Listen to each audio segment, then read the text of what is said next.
में, लेकिन फिर भी हम तुम्हें कथा सुनाते हैं। बड़ा सुंदर कथा। तुंगभद्रा नदी के किनारे पर एक उत्तम नगर नाम का गांव था। उसमें एक आत्मदेव नाम के ब्राह्मण रहते थे सज्जनों, जो कि परमात्मा मय। जब भी चर्चा हो भगवान की हो, जब भी ज्ञान हो ठाकुर जी के समर्पित हो, उनकी आत्मा भगवान परमात्मा में रमण कर रही है, अद्भुत। लेकिन उनकी पत्नी का नाम था धुंधली। स्वामी सुखदेव जी ने बड़ा सुंदर कहा, लोके बार राम क्रूरा प्रायसो बहुजल त्रिका, प्रायसो बहुजल त्रिका, श्री कृष्ण गोविंद हरे मुरार, श्री कृष्ण गोविंद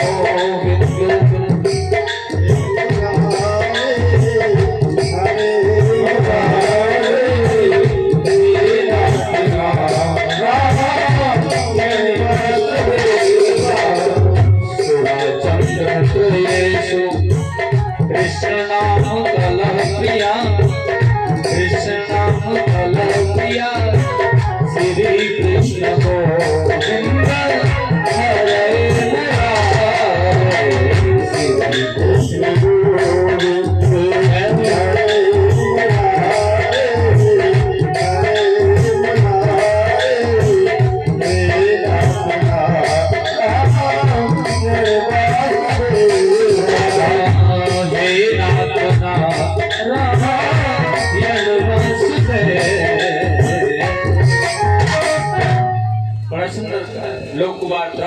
प्रायसो बहुजल त्रिका, सुराचंद्र करे कृष्णाम कलह प्रिया। कैसी पत्नी थी उनकी?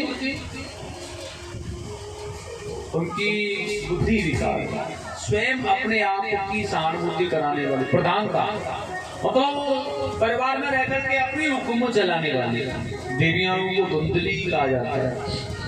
वो किसी से भी कलह करने में तत्पर रहती थी, किसी से भी झगड़ा करने में तत्पर रहते थे, किसी को भी कुछ भी कह दिया, अच्छा लग रहा है तो, बुरा लग रहा है तो, कोई फर्क नहीं है। ऐसे ही देवियों को कहते हैं धुंधली। उसका नाम धुंधली था, क्योंकि स्वयं तो घर परेशान है, पड़ोसी भी परेशान है। सुरों के जैसे राक्षसों की जैसी प्रवृत्तियां, लेकिन आत्मदेव बड़ा सीधे थे। पत्नी से कुछ कहते नहीं थे, पत्नी बहुत सम थे, वो जैसा चल रहा ठीक है। भगवान में चिंतन करना, भगवान की कथाएं सुनना, करना कराना बड़ा। लेकिन देखा वर्षों व्यतीत हो गए, उनके यहाँ कोई पुत्र नहीं हुआ। जमाने के लोग भी नाना प्रकार की बातें करने लगे, इसलिए सोच लिया है अब तो जीवन बेकार है, इसलिए नष्ट कर मर बना। और जीवन में अपने शरीर को, अपने प्राणों को त्यागने के लिए जंगल में जाकर के आत्मदेव ने आज एक कुएं में कूद करके दैहिक लीला को समाप्त करने का मन बनाया। लेकिन वहां एक संत जी ने आकर, एक साधु महात्मा जी ने आकर के उन्हें रोक लिया। रुक जाओ, मैं देख रहा हूँ आपके तेज से विप्र के समान, ब्राह्मण के जैसा तेज है तुम्हारे अंदर, तुम बड़े सुंदर बलवान लग रहे हो, बड़ा सुंदर ज्ञानवान लग रहे हो, लेकिन ये क्या करने जा रहे हो तुम? देखा महाराज, मैं अपने आप की दैहिक लीला को आज समाप्त कर देना, दुनिया से जीत गया हूँ, दुनिया से मैं जीत गया हूँ, अब नहीं चाहिए ये दुनिया, अब तो मैं केवल। लेकिन महात्मा जी ने कहा, प्यारे परमात्मा का दिया हुआ यह शरीर 84 लाख योनियों में से मानव श्रेष्ठ जीवन बनाए, खाने की समझ, पहनने की समझ, सोचने की समझ, पूजा करने की समझ, भगवान को जानने की समझ। बाकी तो कीड़े मकोड़े कितने नाना प्रकार से क्या क्या, छोटी छोटी धूल हो जाने पर न जाने कहाँ दलदल में फंस जाते हैं। अब पाप कर्म, पाप पर पाप कर न चाहते हो, उधर की पूर्ति करने के लिए पाप कर्म कर रहा है जी। क्या फायदा मानव बनकर के? जीव का भक्षण तो कीड़े भी कर रहे हैं, पेट पालना, पेट भरना, कीड़े जीव को, बड़ा जंतु, छोटे जंतु को खा जाता है। आप, और वही पाप हम भी करें, हम भी कीड़े मकोड़े से की गति है ना हमारी, फिर क्या मानव जीवन को काट रहा है। इसलिए हमें अपने आप में, यह मानव श्रेष्ठ योनि है, मानव जीवन है, इसलिए श्रेष्ठ योनि को, दिव्य रूप को संभाल के रखना है, समझा करके रखना है, समझते हुए चलना है। क्या करने आए हो, क्या कर रहे हो, बिगड़ जाएगा मामला, कुछ नहीं करने वाला, समान। बड़ा सुंदर भाव के द्वारा बताया गया है महाराज। कह दिया मेरे यहाँ कोई संतान नहीं, संतान नहीं है तो एक काम करो, मैं देखूं तुम्हारे संतान है या नहीं। मन को पढ़ करके देखना चाह, कह दिया हमारा एक जन्म नहीं 3 जन्मों तक संतान है। अगर संतान नहीं तो बड़ी समस्या है। इसलिए अब तो उन्हीं के चरणों में प्राण देने का मन बना लिया, महाराज जी तुम्हारे चरणों में प्राणों को छोड़ दूंगा, नहीं तो मुझे यश की प्राप्ति करो। पुत्रादिषु हीनोऽयं संन्यासः शुक्रं एव हि गृहस्थं सरसो लोके पुत्र पौत्र संबंधित। महात्मा जी ने समझाने का प्रयास किया, संसार में ये पुत्र पौत्र पत्नी बेटी बच्चे ये सब कुछ है ना, ये नाशमान है, इस माया के चक्कर में मत पड़ तू। बहुत समझाने का प्रयास, लेकिन नहीं मुझे पुत्र चाहिए। और ऐसा आप करें भगवान, जैसे दया आ गई महात्मा जी को और साधु जी को दया आ गई तो उन्होंने, क्योंकि साधना में बड़ी शक्ति होती, भक्त में बड़ी शक्ति होती, इसलिए चोली में से फल निकाल करके दे दिया, बड़े सुंदर भाव से फल निकाल करके दिया। अब किसी लोभी को धन मिल जाए बड़ा प्रसन्न होता है। महात्मा जी से फल लेने के बाद में बड़े प्रसन्न हुई, आपने दौड़ करके आकर के अपनी पत्नी को दे दिया, यह फल खा लो, यह फल खाने से हमारे यहाँ संतान होगी, दुख मिट जाएंगे। लेकिन वाकई में तो यह ध्यान रखना, यह धुंधली है ना, यह संतान पैदा नहीं करना चाहती, धुंधली है ही, संतान जन्म देना ही नहीं चाहती धुंधली। इसलिए फल तो ले लिया पति देव से, लेकिन उस फल को घुमा घुमा के देख रही है, फलों से संतान, फलों से संतान।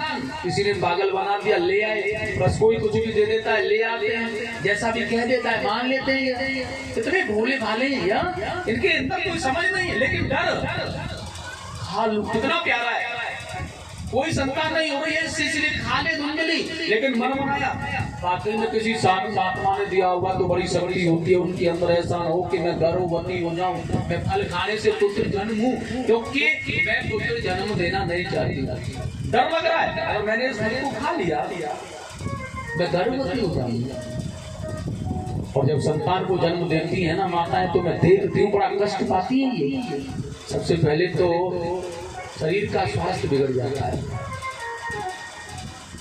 जिज्ञा का रसास्वादन खराब हो जाता है, जो चाहिए वो नहीं मिलता, बहुत ज्यादा गर्म नहीं खा सकती, बहुत ज्यादा ठंडा नहीं खा सकती है। अद्भुत जैसा क्योंकि पुत्र के विषय में सोचना है मैया को, अद्भुत। चलो जिम्मेदारियां यहाँ तक निभाली भी जाए, ठंडा गर्म कैसा जैसा भी खाना पीना वो स्वास्थ्य की पीड़ा, लेकिन समय बदलते बदलते बदलते बदलते धुंधली ने सोचा जब प्रसव समय आ जाता है तो हाथ से भाव बना दिया उसने, मेरी नंद आएंगी यहाँ पर, मेरे पति ले जाएंगे उन्हें, और मैं तो पड़ी रहूंगी खटिया पर, मुझे क्या पता चलेगा, ऐसा ना हो कि कहीं वो सारा धन बांध करके ले जाए। दूसरी बात, चलो उसे भी झेला जाएगा, धन तो मेहनत से कम भी जाता है, कोई बात नहीं, उसे सोच लूंगी मैं। लेकिन मैंने सुना है प्रसव समय जब होता है तो फिर कहीं पर भी हिला जुला नहीं जाता, कहीं जाया नहीं जा सकता, वहीं पड़े रहते हैं। और कायदे में किसी कारणवश चोरों ने आकर के, डाकुओं ने आकर के, या किसी ने इस गांव में आकर आग दे दी तो सारे के सारे गांव वाले भाग जाएंगे, सभी मुझे छोड़ जाएंगे और मैं यहाँ जल करके मर जाऊंगी और सभी भाग जाएंगे, बच्चे नहीं। फिर उस पुत्र को क्यों जन्म दिया जाए जो मारने का प्रबंध निकल रहा है। धुंधली की अपनी सोच कितनी बड़ी, कितनी बढ़िया है। माता ऐसे, अगर हर माता ऐसा सोचे, सभी माता ऐसे सोचने लग जाए तो क्या होगा हमारे दुनिया को। ब्रह्मा जी की रचना का क्या होगा? धुंधली ने कहा नहीं खाऊंगी मैं फल। उसे अपने ऐश्वर्य मैं आनंद ज्यादा नहीं है, इसलिए फल नहीं खाएगी। एक पड़ोसन है अवधा नाम से, कहने के लिए उसकी छोटी बहन भी लगती है। पड़ोसन ने आकर के कहा, पूछा बड़ा उदास है तू, क्या परेशानी है बता तो दे हमें। उसने कहा बहन बहुत बड़ा संकट आ गया, ऐसे ऐसे ये कहानी है पूरा वृतांत सुना डाला है। उसने कहा चिंता मत कर, ये फल गाय को खिला दे, परीक्षा हो जाएगी वाकई में ये ताकतवर है या नहीं। और देखो मैं गर्भवती हूँ, मेरे पुत्र होगा उसे तुझे लाकर दे दूंगी। एक ही काम करना तुझे ज्यादा करना, मेरा पति धन का लोभी है, उसे कुछ धन बांध देना, वो धन लेकर के चला जाएगा, किसी से कुछ नहीं करेगा। बिल्कुल वही ठीक ऐसा ही हो गया। तय कर लिया सौदा, और जब सौदा तय हो गया ना तो धुंधली के पास में उसने वो पुत्र पहुंचा दिया, उसे धन देकर के उसका मुंह भर दिया। आत्मदेव जी को धुंधली ने सूचना पहुंचा दी, प्रभु जी भगवान की प्रेरणा से, ठाकुर जी की कृपा से हमारे यहाँ पुत्र हुआ है। अब पिता को कितनी बड़ी प्रसन्नता हुई है हमारे पुत्र की।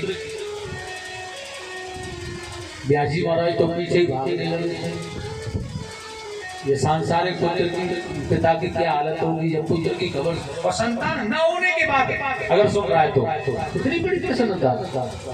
उछल कूद करने लगे, नाच कूद करने लगे, जैसे कि नंद बाबा की तरह बुढ़ापे में जवानी लौट करके आ गई हो। बहुत सारा काम उससे मनाया, बहुत बड़ा दान दर्पण किया, लेकिन नामकरण की बात आई ना तो आत्मदेव ने पहले से शोध करके रख रखा है। इसलिए धुंधली से अपनी पत्नी से इतनी चर्चा कर रहे थे, या देवी मेरे पुत्र का नाम बड़ा आनंदमय होगा, मुझसे भी बड़ा ज्ञानी होगा।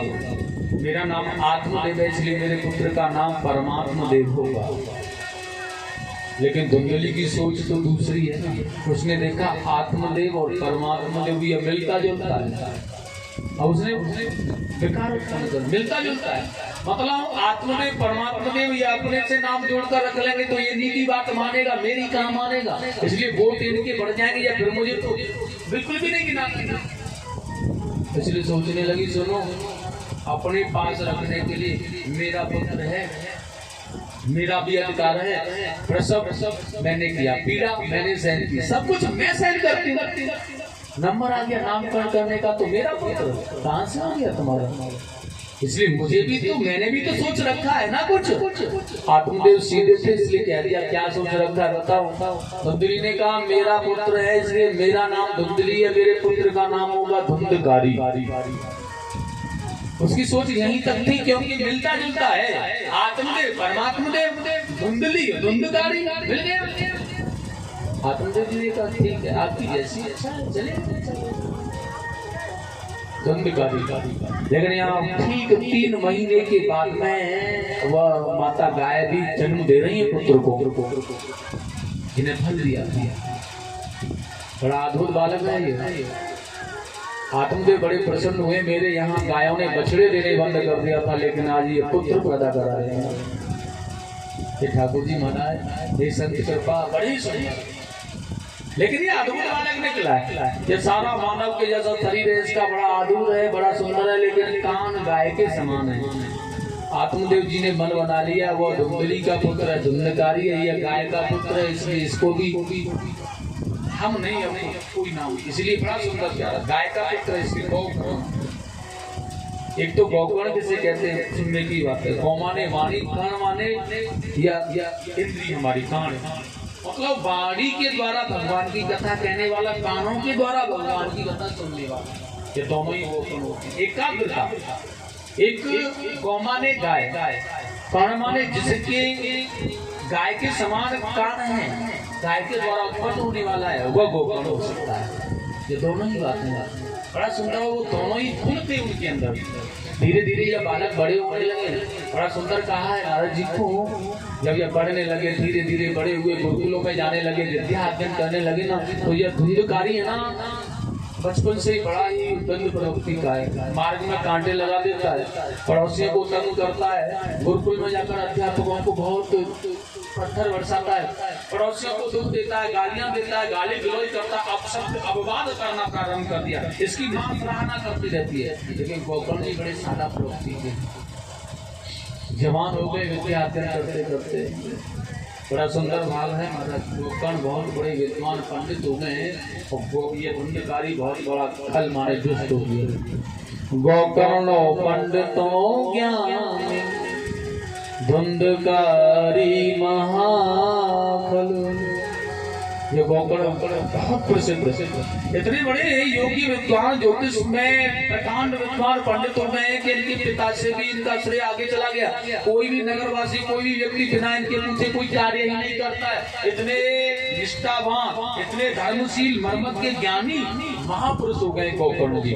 और धुंधकारी महाखल माने बहुत बड़ा बुरा, खल माने दुष्ट, बहुत बुरा हो गया। एक दिन तो पिताजी से धन रोज मांग, अपने व्यवसायों के लिए अपने कुकर्मों के लिए धन मांगना देने तो पुत्र है देना, लेकिन एक दिन मना कर दिया, नहीं है तेरे लिए कुछ, समाप्त हो गया भैया जो भी। धुंधकारी कह रहा है कि अब जितना बचाए एक साथ दे दो, रोज रोज हाथ फैला के मांगता हूँ, जवान हो गया हूँ मैं, मुझे अच्छा नहीं लगता। और पिताजी कह रहे हैं बचाई नहीं है कुछ, इसलिए कुछ नहीं है मेरे पास। अब बचा नहीं है तो तुम्हारा क्या होगा, यहाँ निकलो यहाँ से। पिटाई करना प्रारंभ कर दिया, मारा पीटा, पिताश्री को निकाल के बाहर कर दिया। धनी नहीं है तो होगा क्या, कौन खिलाएगा तुम्हें, बाहर निकाल के फेंक दिया, पिटाई कर दी पिताश्री की। और जिस पिता पुत्र के लिए पिता ने सर्वस्व त्याग दिया, सारा धन लगा दिया इसकी सेवा में, और वही पिताजी को कितनी बड़ी दुख की बात है। ये रोते रोते आज दुखित होते हुए आप गोकर्ण के पास आए, पुत्र मैं बहुत कष्ट में बड़ा परेशान हूँ, मुझे कुछ बताओ क्या बात है पिताजी, बताइए।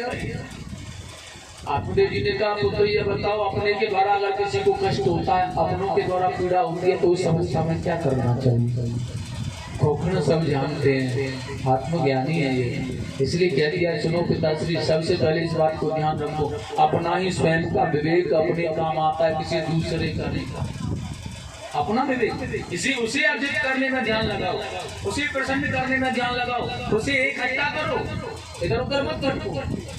बड़ा सुंदर कबीरा मन तो एक है, चाहे जहां लगाए, या तो हर को भजन कर, या फिर विषय एक ही तो मन विषय में लगाओ या भगवान का। इसलिए पिताश्री एक ही बात सुनो मेरी, केवल सर्वस्व छोड़ करके भगवत कृपा प्राप्त करो, जंगल में जाकर भजन करो, परम पिता परमात्मा की शरणागति पालो। लेकिन आत्मदेव ने कहा बहुत कष्ट होता है, घाव बना हुआ अपनों का, स्वयं का अपना घाव। मेरे पुत्र ने मारा है, मेरे पुत्र ने पीटा, ये पीड़ा नहीं निकलती है, याद रहती है, बड़ा परेशान कर रही है मुझे। गोकर्ण जी से कहा आज आत्मदेव जी ने पुत्र, एक बाजार था और उस बाजार में एक लोहा पीटने वाले लोहार और सोना पीटने वाले सोनार दोनों की दुकानें थी। लेकिन गोकर्ण एक दिन सोने ने लोहे से कहा, देख भैया पिटाई तेरी बराबर होती है, पिटाई मेरी बराबर होती है, मैं किसी को परेशान नहीं करता, तू परेशान क्यों करता। लोहे ने कहा मैं किसे परेशान करता हूँ। सोना कहने लगा जब मेरी पिटाई होती है तो दिव्य आभूषण बनकर के तैयार हो जाता हूँ, खानों कान किसी को खबर नहीं पड़ती, दूसरों के लिए अच्छा बन जाता हूँ, दूसरे के लिए ठीक बनता हूँ और उसकी शोभा बढ़ाता हूँ। लेकिन खुद मुझे तो कष्ट है, मैं किसी को जागरूक नहीं करता। मैं दूसरे की सेवा करने में अपने को मैंने कितना कष्ट दिया है ये किसी को नहीं बताता। लेकिन तुझे अगर कष्ट होता है ना तो तू चिल्लाता है, चीखता है, रोता है, हड़बड़ाता है, इससे मुझे बहुत पीड़ा होती है। किसी को ना हो भैया लेकिन मुझे कष्ट होता है, इसलिए तू मुझे बता क्या कारण है इस बात का, क्यों रोता है, क्यों तड़पड़ाता है, क्यों पिटता है। लोहा कहने लगा इस राज को राज ही रहने दे, तू ज्यादा बढ़िया नहीं। स्वर्ण का नहीं, या तो बताना पड़ेगा आज, अन्यथा कल से या रोना धोना बंद ही करना पड़ेगा। लोहे ने कहा तो या रोना धोना बंद नहीं होगा, तो फिर बताओ कारण क्या है? लोहे ने कहा स्वर्ण से, जब तेरी पिटाई होती है ना, वह तेरे द्वारा बनी छड़ी से नहीं होती। तेरा मालिक तुझे पीट रहा होता है ना, तो वह सोने को पीटने वाली छड़ी सोने की नहीं होती, लोहे की होती है। छोटी होती है लेकिन लोहे की छड़ी से पीट करके सुनार स्वर्ण को कोमल बनाता है। इसलिए तू किसी को कुछ नहीं कहता है, क्योंकि तुझे पिटाई किससे हो रही है ये पता ही नहीं, तुझे कोई अपनों का दुख ही नहीं। लेकिन सुनो, मेरी जो पिटाई हो रही है ना, ये मेरा अपना स्वयं का बना हुआ होता है ना। मैंने पैदा, मुझे इसलिए रोना होता है, मुझे इसलिए दुख होता है।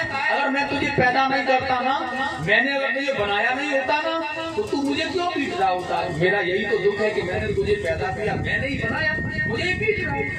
इसलिए मुझे दुख होता है, क्योंकि मेरा ही हथौड़ा मेरे ऊपर पड़ता है, तो मैं एकदम से चिल्लाता हूँ, घबरा जाता हूँ। संस्कार में मेरे में कोई कमी नहीं। आत्मदेव ने कहा पुत्र इसकी पीड़ा हो रही है, मेरे पुत्र ने मुझे पीछा मारा है। बड़ा सुंदर समझा है गोकुल जी ने पिताजी का, बड़ा अद्भुत ज्ञान दिया है। पुत्र गोकर्ण ने समझाए पिताश्री अपना विवेक, अपना ऐश्वर्य, अपना भजन, अपनी साधना ही तो काम में आती है, किसी दूसरे की। इसलिए त्याग दो इसे, नष्ट कर दो इसे। होए विवेक मोह भ्रम भागा, विवेक की जागृति होने पर मोह जैसे बंधनों का भ्रम नष्ट हो जाता है, खत्म हो जाता है। होए विवेक मोह भ्रम भागा, होए विवेक मोह भ्रम भागा। बड़ा सुंदर, तब रघुवीर, तब रघुवीर चरण अनुराग, तब रघुवीर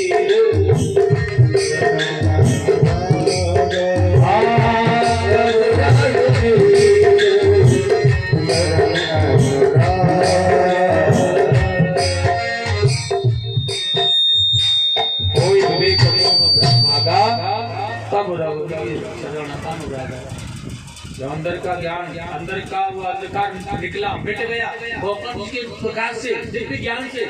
रघुवीर भगवान श्री कृष्ण आए ना, कृष्ण के चरणों का दर्शन हुआ है। परम भक्ति सर्वस्व कुछ नहीं है, ये दिख रहा है, नाशमान है, मिट जाएगा। इसलिए भगवत चर्चा करने के लिए, ज्ञान चर्चा करते हुए, भगवत कृपा प्राप्त करते हुए, पुत्र के दिए मार्गदर्शन पर आत्मदेव जी जंगल में जाकर सामना करने लगे। दिव्य परमात्मा की प्राप्ति हुई, विमान आया, पुष्प वर्षा की जय जयकार की मंडली करके चला गया भगवान के स्वधाम के लिए। बोलेंगे वृंदावन बिहारी लाल की, आनंद कंद भगवान की। आगे बड़ा सुंदर प्रसंग आया है। अब बात आ रही है धुंधकारी। पिताजी तो चले गए, गोकर्ण जी अलग रहते हैं, माता अकेली घर पर रहती है। उसने कहा ऐसे कहाँ से खिलाऊं, इसे उसे कहने लगे तेरे पास कुछ धन छिपा हुआ हो तो दे दे। नहीं है पुत्र, तेरा ही तो सहारा है बस। धुंधकारी ने कहा सहारा नहीं है, मैं तेरा सहारा नहीं बन सकता हूँ।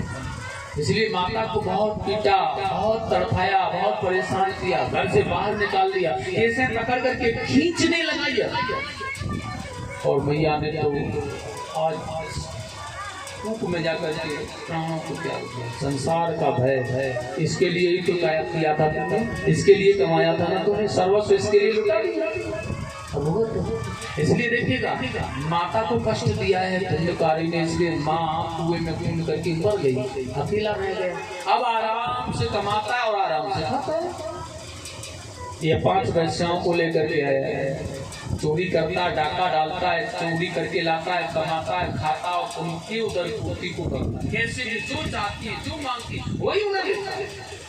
लेकिन देते देते देते देते देते देते आज यहाँ रखना, नई नई चोरी, नए नए राजघरानाओं से नई नई डांगे, नई नई युद्धान। एक दिन इन वैश्याओं ने देखा यह धुंधकारी तो जगह बड़ा धन कमा के लाता है, बड़ी चोरियां करता है, लेकिन अगर चोरी करते हुए किसी दिन पकड़ा गया ये तो यहाँ तक आ जाएंगे वो इसके उसको पकड़ने वाले। जब यहाँ आकर के हमें देखेंगे तो चोरी किसके लिए करता है, उनके लिए। जब इनके लिए करता है तो इनको हमें भी पकड़ के ले जाया जाएगा और ले जाकर के कारागृह में डाल दिया जाएगा। इसलिए क्या करना है, इसलिए उन्होंने मन बना लिया इस धुंधकारी को मार देना, क्योंकि हमारे लिए धुंधकारियों की कोई कमी नहीं है, हमें और भी धुंधकारी मिल जाएंगे। इसलिए इस धुंधकारी को मारने का मन बना लिया। और देखिएगा जैसे ये धुंधकारी आया, जैसे ही आया डाल दिया खटिया पर, गला घोट करके मारने का प्रयास किया, लेकिन ये फिर भी मरने को नहीं आया। मुंह में जलता हुआ अंगारा दे दे करके इनकी ग्रह की लीला को समाप्त करो। वहीं गड्ढा खोद करके काट दिया। पांचों वेश्याएं चली गई, फरार हो गई, या प्रेत योनि में चला गया। अकाल मृत्यु मरने के कारण पिशाच हो गया, प्रेत योनि में चला गया, भूत बन गया। इसलिए उद्धार नहीं, ध्यान रखना, बड़ी समस्या। लेकिन ये धुंधकारी कौन है? महापुरुषों ने बड़ा सुंदर कहा है। अगर देखा जाए धुंधकारी वो उस जमाने में तो एक ही था, जिसने वेश्याओं ने जिसका वध करके मार डाला, मर गया, दुनिया से छुटकारा, धुंधकारी समाप्त। लेकिन आज की दुनिया में धुंधकारियों को देखें तो कितने हैं? उस जमाने में तो एक ही रावण था, आज के जमाने में रावणों की गिनती की जाए तो उस जमाने में हिरण्याकश्यप था ब्रह्मास्मि, आज के जमाने में हिरण्याकश्यपों की गिनती की जाए तो। लेकिन बात धुंधकारी भी चल रही है, चलो छोड़। इसलिए धुंधकारी कितने धुंधकारी आज के जमाने में, शायद है कि दृष्टि जहाँ पर डाली जाए वहीं धुंधकारी नजर आए, शायद। क्योंकि बड़ा सुंदर कहा है तुलसीदास जी ने, माने नहीं मान तो पिता और देवा, साधु संग करवावे सेवा। ऐसे लोग सटी तो होते हैं, धुंधकारी तो होते हैं, जो संतों के पास में जाकर के गिलास मांगते हैं, प्याला मांगते हैं, जल मांगते हैं, सुनो वहां जाकर मदरा पीते हैं। जाना तो पाप करत कल्याणा, लोगों ने राम खिलौना। मंदिर में बैठे हुए भगवान है, मंदिर में बैठा हुआ पुजारी है, मंदिर पर रहने वाला आश्रम पर सन्यासी है, साधु है, साधना वाला है, भगवान है, परमात्मा है, ब्राह्मण है, संत है, लेकिन उसी से मांग रहे हैं गिलास शराब पीने के लिए। माता पिता के चरण स्पर्श नहीं कर सकते। प्रातः काल अगर जाकर के माता पिता के चरण स्पर्श कर लेंगे तो छोटे बन जाएंगे। हम बताओ कोई क्या कहेगा, चरणों को छूता है, माता पिता के चरण स्पर्श करता है। माता पिता अगर कुछ कह दें तो आज्ञा का पालन नहीं हो सकता। ऐसे लोगों को क्या कहा जाए, पहला या फिर द्रव कहें। ये धुंधकारी के अलावा कुछ नहीं हो सकते ना, धुंधकारी कहा जा सकता है। और ऐसे धुंधकारियों को तो महाराज ये वेश्याएं आकर के घेरती हैं और कुछ नहीं इंतजाम है। और ध्यान रखना है, ये वेश्या कोई और नहीं है, हमारी ही इंद्रियां ही वेश्या हैं। रूप रस स्पर्श गंध आदि जो भी ये नया देखने के लिए नया या ब्रह्मचर्य का पालन भी किया जाता है ना, तो कई विधान से, हाथों से, आंखों से, मुख से, कानों से। गलत मत सुनो, अच्छा सुनो, ज्ञान सुनो। बुरा सुनोगे तो बुरी बातें आएंगी, फिर ये कान बुरा सुनेंगे, मुंह बुरा कहेगा, इसलिए बुरा कहो मत। हाथों से अच्छा करो कुछ, पैरों से अच्छा तीर्थ करो, जाओ। दुनिया में शराब के ठेके पर ही जाने के लिए पैर थोड़ी है। मंदिर में भी तो संध्या वंदन होता, वहीं आरती थोड़ी होनी है, तैयारी हो गई, शंख ध्वनि होगी या आरती होगी, दीपक जलेगा, चलो पहुंच जाए। नहीं, मंदिर में भी तो दीपक जलेगा, शंख वहां बजेगा, वहां क्यों नहीं जा रहे हैं तेरे पैर, इधर क्यों जा रहे हैं? जब ये देखती हैं ये हमारे ऐशो आराम करने के लिए तत्पर है जी, बड़ा अच्छा है, प्यारा है, लगी रहती है पीछे, लगी रहती है। फिर देखा जरा मृत्यु, क्योंकि शरीर का धर्म है, जरा माने बूढ़ा होना, मर जाना।